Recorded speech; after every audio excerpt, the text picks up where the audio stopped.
네, 오는 2017년, 내후년이면은 사법시험이 완전히 폐지가 됩니다.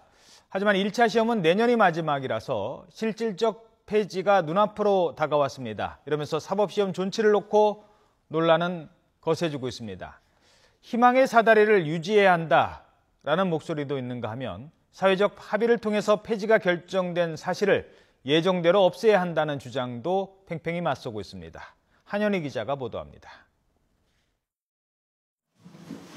3년째 사법시험을 준비하고 있는 박성환 씨. 4년 동안 다니던 대기업을 그만두고 사법시험에 몰두하고 있습니다. 매일매일 하루가 마지막이라는 다짐으로 최선을 다하려고 항상 마음을 다잡고 있습니다. 내후년이면 사법시험이 폐지되는 것을 알고 있지만 경제적 부담 등으로 로스쿨이 아닌 사법시험을 택했습니다.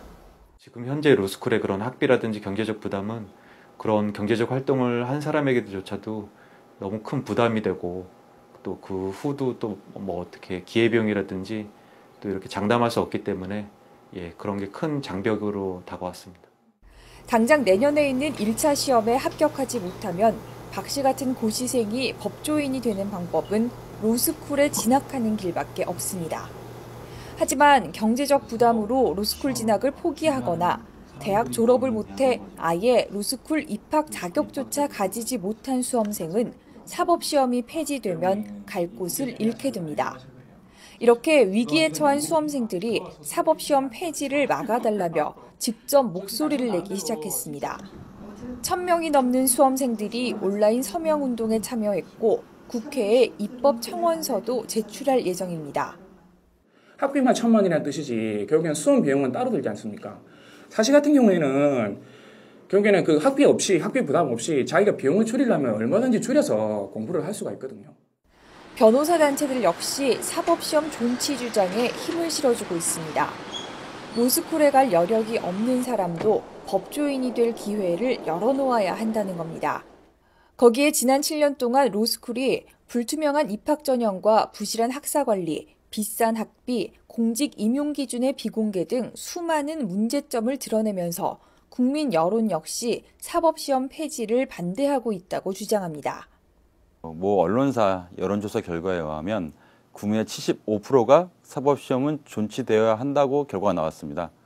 이러한 국민적 합의가 사법시험 존치 쪽이라면은 지금 기왕에 시행된 로스쿨과 더불어서 보완책으로서 사법시험은 존치되어야 한다는 것이 국민 여론이고.